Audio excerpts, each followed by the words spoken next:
السلام علیکم ورحمۃ اللہ وبرکاتہ. بسم اللہ والصلاۃ والسلام علی رسول اللہ نبینا محمد وعلی آلہ وصحبہ ومن والہ. معزز ناظرین کرام، ہم لوگ چیپٹر نمبر 30 لے رہے تھے اور اس کا ایک حصہ حاملہ اور مرضع کے روزے کے احکامات کا ایک حصہ ہم لوگ پڑھ چکے ہیں. ان لوگوں کا جو لوگ کہتے ہیں کہ حاملہ اور مرضع روزہ چھوڑ سکتی ہیں اگر عذر ہے تو، اور ان کو قضا کی ضرورت نہیں ہے، ان کو فدیہ دے دینا ہی ان کا کافی ہوگا. ان کی دلیلیں بھی ہم نے سنی. ابھی اس چیپٹر میں انشاءاللہ العزیز ایک نئی بحث ہمارے سامنے ہے. چیپٹر نمبر 30 ہے قضا کے قائلین کی دلیل.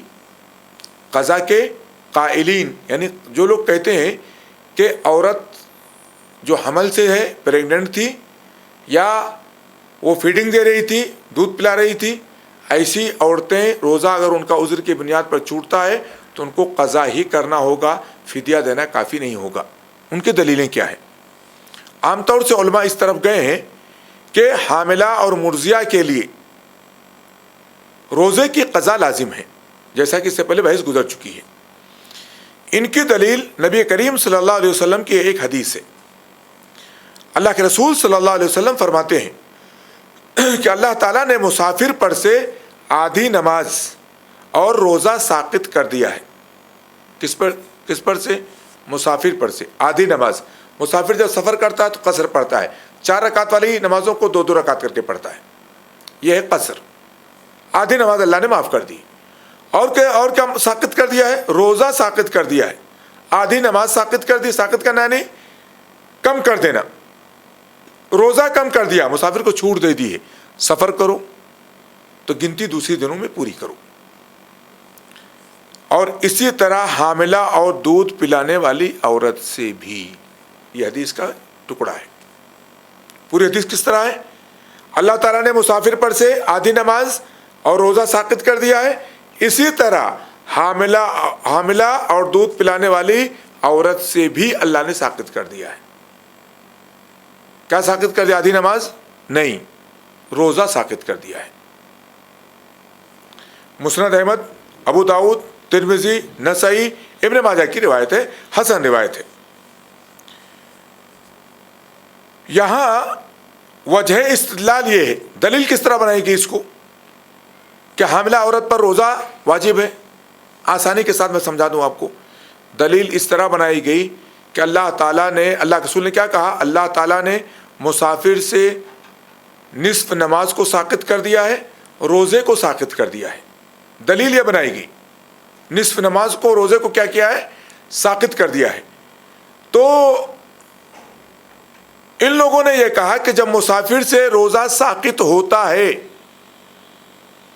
تو اس روزے کی قضا مسافر پر لازم ہوتی ہے. اور اللہ کے رسول نے اسی روایت میں کیا کہا کہ اسی طرح حاملہ اور دودھ پلانے والی عورت سے بھی اللہ نے ساقط کر دیا ہے. گویا حاملہ اور دودھ پلانے والی عورت کا بھی روزہ اگر جو ہے کیا بولتے ہیں معاف ہوگا رمضان کے دنوں کا، تو اس کو قضا کرنی ہوگی جیسے مسافرین قضا کرتے ہیں. اس طرح اس سے استدلال کیا گیا ہے. اب ہم دیکھتے ہیں یہاں وجہ استدلال یہ ہے کہ اللہ تعالیٰ نے حاملہ کو مسافر کے ساتھ جوڑا ہے اور دونوں پر سے روزہ ساقط کر دیا ہے. پس جب مسافر کے لیے اپنے چھوٹے ہوئے روزوں کی قضا لازم ہے تو حاملہ کے لیے بھی اس کے چھوٹے ہوئے روزوں کی قضا لازم ہوگی. یہ دلیل لی گئی ہے. لیکن یہ حدیث حاملہ اور مرضعہ کے لیے قضا کی دلیل نہیں بن سکتی. اب آپ پوچھیں گے کیسے؟ دیکھیے، اور اس کے معاملے کو مسافر کے مشابہ قرار دینا بھی صحیح نہیں ہے. سخت تک معاملہ صحیح ہے، اللہ نے ساقط کر دیا ہے، لیکن آپ کے جیسے مسافر کے لیے لازم ہے ویسے حاملہ و مرضعہ کے لیے بھی لازم ہے روزہ رکھنا، قضا کرنا اس کی. یہ دلیل نہیں بنے گی. غور کریں، اس بات کو سمجھنے کے لیے پہلے مسافر سے روزہ و نماز کے ساقط ہونے کی تفصیل بھی جان لینا ضروری ہے. غور کریں، اللہ تعالیٰ نے مسافر سے نہ صرف روزہ ساقط کیا ہے بلکہ نصف نماز بھی ساقط کی ہے. اگر آپ کہیں اسی طرح حاملہ و مرضعہ سے بھی، تو آپ کہیں کہ نماز بھی حاملہ و مرضعہ عورت آدھی آدھی پڑھ سکتی ہیں. یہ بولنا پڑے گا. حالانکہ اس پر سب کا اتفاق ہے کہ نماز کے کم کرنے میں، تخفیف میں حاملہ مرضعہ کا کوئی اثر نہیں ہے. نماز ان سے معاف نہیں ہے، نماز ان پر کم نہیں ہے، تخفیف نہیں ہوگی. مسافر اپنے چھوٹے ہوئے روزے کی قضا تو کرتا ہے لیکن واپس لوٹ کر ساقط شدہ 2 رکعتیں ادا نہیں کرتا. اللہ نے ساقط کیا ہے. نماز کی سخت کا حکم الگ ہے، روزے کی سخت کا حکم الگ ہے. اللہ نے روزے کو قضا کرنے کا مسافر کو حکم دیا ہے، لیکن جو مسافر نمازیں چھوٹی کر کے پڑھتا ہے، کم کر کے پڑھتا ہے، ان رکعتوں کو بعد میں قضا کرنے کا حکم نہیں دیا ہے. معلوم ہوا کہ روزے کے باب میں اس سقوط کی قضا تو ہے، لیکن نماز کے باب میں اس ساقط شدہ حصے یعنی 2 رکعتوں کی قضا نہیں ہے، جس سے معلوم ہوا کہ وجہ سقوط 2 طرح ہوتا ہے. ساقط ہونا 2 طرح ہوتا ہے. ایک وہ جس کی قضا ہے، دوسرا وہ جو معاف ہے، سرے سے معاف ہے اور اس کی کوئی قضا نہیں ہے. اب مسافر کے لیے اس حدیث کے علاوہ قضائے صوم کی دلیل تو موجود ہے، لیکن حاملہ اور مرضعہ کے لیے الگ سے کوئی قضا کی دلیل نہیں ہے. اس کے علاوہ دلیل ہے. یہ حدیث مسافر کے قضا پر دلالت تو کرتی ہے، لیکن ہمارے پاس نص صریح موجود ہے. ومن کان منکم مریضا او علی سفر فعدۃ من ایام اخر، قضا کی دلیل ہے ہمارے پاس. لیکن حاملہ اور مرضعہ کے لیے الگ سے قضا کی کوئی دلیل ہے نہیں. لہذا حاملہ اور مرضعہ کے لیے قضا کو لازم کرنا صحیح نہیں ہے. مسئلہ کیا چل رہا ہے؟ قضا کو لازم کرنا کہ فدیہ قابل قبول نہیں ہوگا حاملہ اور مرضعہ کا.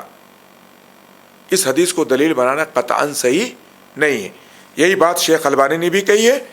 شیخ البانی رحمۃ اللہ علیہ فرماتے ہیں اس مسئلے میں آئی ہوئی نصوص، آئی ہوئی دلیلوں سے یہ بات واضح ہو جاتی ہے کہ قرآن کی واضح دلیل سے صرف مسافر پر قضا کا وجوب معلوم ہوتا ہے. لیکن حاملہ اور مرضعہ کے معاملے میں اولاً تو کوئی نص یا کوئی دلیل واضح موجود ہی نہیں ہے جس میں ان کے لیے قضا کا حکم ہو. دوسرے یہ کہ ترجمان القرآن عبداللہ بن عباس رضی اللہ تعالیٰ عنہ کا بیان بھی موجود ہے کہ اس کے لیے کفارہ یعنی فدیہ کافی ہے. عبداللہ بن عباس کا نے قرآن کی ہی تفسیر کی ہے. حاملہ مرضعہ کیا کریں گی؟ قضا نہیں کریں گی، فدیہ دیں گی. بعض علماء نے اس بات سے بھی استدلال کیا ہے کہ وضع صوم و صلاۃ کی مذکورہ حدیث میں جو گزری ہے بھی، جس کو دلیل بنایا بعض لوگوں نے کہ حاملہ مرضعہ کیا کرے گی؟ روزے کی قضا کرے گی، اس کے لیے لازم ہوگا. کہتے ہیں اس حدیث میں اللہ کے رسول صلی اللہ علیہ وسلم نے مسافر اور حاملہ اور مرضعہ کو ایک ساتھ بیان کیا ہے، لہذا ان کا معاملہ ایک جیسا ہی ہونا چاہیے. مثلا ابن عباس رحمۃ اللہ علیہ فرماتے ہیں اس حدیث کو ذکر کر کے کہ یہ حدیث اس بات کی دلیل ہے کہ وہ یعنی حاملہ اور مرضعہ، پریگننٹ اور فیڈنگ کرنے والی عورت مسافر کی طرح ہے. پس مسافر روزہ چھوڑتا ہے اور بعد میں قضا کرتا ہے، اسی طرح ان دونوں کا بھی معاملہ ہے. لیکن یہ بات یاد رہے کہ دو چیزوں کو ایک ساتھ ذکر کرنے سے ان کا حکم ایک نہیں ہو جاتا. اگر 2 چیزیں ذکر کی گئی ہیں رخصت کے باب میں یا وجوب کے باب میں یا استحباب کے باب میں یا سنن کے باب میں، جس باب میں بھی اگر 2 چیزیں ایک ساتھ ذکر کی گئی ہیں تو ضروری نہیں کہ دونوں کا حکم ایک ہو یا ایک جیسا ہو. اس طرح کے استدلال کو کیا کہا جاتا ہے؟ دلالت الاقتران کہتے ہیں اصول فقہ میں. دلالت الاقتران، ملی ہوئی دلالت، ملی جلی دلالت. اور دلالت الاقتران بہت مضبوط دلیل نہیں ہوتی ہے، کمزور دلیل ہوتی ہے. جیسا ان لوگوں نے، جو لوگ حاملہ اور مرضعہ پر لازم کر رہے ہیں اور یہ دلیل لا کر کے دے رہے ہیں، کمزور دلیل ہے. اس دلیل سے استدلال کرنا درست نہیں ہے. صحیح بات یہ ہے کہ حاملہ اور مرضعہ کے قضا کے وجوب کے لیے کوئی بھی نص صریح موجود نہیں ہے. آپ مریض پہ استدلال کریں، اس کو کہیں کہ بہتر ہے، ٹھیک ہے، لیکن نص صریح نہیں ہے. جبکہ آثار صحابہ کیا کر رہے ہیں؟ فدیہ کی بات کر رہے ہیں. یہاں پر کہتے ہیں کہ یہ دلالت الاقتران ہے. اور دلالت الاقتران کبھی مضبوط دلیل نہیں بن پاتا ہے۔ مثلا اللہ تعالیٰ نے فرمایا ہے کلوا من ثمرہ اذا اثمر وآتوا حقہ یوم حصادہ، دونوں آرڈر ہے اللہ کا، اس کا پھل کھاؤ، باغات اور کھیتوں کا پھل کھاؤ جب وہ پھل دے دیں، جب ان کے پھل تیار ہو جائیں، اور اس کا حق دو جس دن کھیتی کاٹو۔ دونوں کا حکم الگ الگ ہے، جبکہ دونوں آرڈر ہے اللہ تعالیٰ کا۔ وَكُلُوا مِن ثَمَرِهِ إِذَا أَثْمَرَ وَآتُوا حَقَّهُ يَوْمَ حَصَادِهِ، دونوں آرڈر ہے، دونوں امر ہے، حکم ہے دونوں۔ لیکن اس آیت میں دو حکم ہیں، ایک پھل کے کھانے کا اور ایک زکوٰۃ ادا کرنے کا۔ پھل کھانا کیا واجب ہے؟ ہو سکتا ہے کسی آدمی کی کھیتی ہو لیکن نہ کھاتا ہو پھل، تو پھل کھانا واجب نہیں ہے، یہ امر استحباب ہے اللہ تعالیٰ کا، امر اباحت ہے، یہ اباحت ہے، آپ کے لیے اللہ نے پیدا کیا ہے، مباح ہے آپ کے لیے، کھائیے پیجیے۔ اور دوسرا امر جو ہے وَآتُوا حَقَّهُ یوم حصادہ، اسی پھل کی بات کی اللہ نے، اس کا حق دو جس دن کھیتی کاٹتے ہو، فصل تیار ہوتی ہے۔ جبکہ یہ دوسرا امر کیا ہے؟ یہ واجب ہے، زکوٰۃ دینا واجب ہے، لیکن پھل پکنے پر اسے کھانا مباح ہے اور فصل کٹنے پر اس کا حق ادا کرنا واجب ہے۔ یہ ہے دلالت الاقتران، ایک ہی میں دو باتوں کا ذکر آیا، ایک مباح ہوا، عام جواز کے معنی میں آیا، اور دوسرا کیا ہو گیا؟ وہ وجوب کے معنی میں آیا۔ یعنی دو باتیں ایک ساتھ بیان ہونے کے باوجود ان کا حکم ایک دوسرے سے مختلف ہے، ایک مباح ہے، دوسرا واجب ہے۔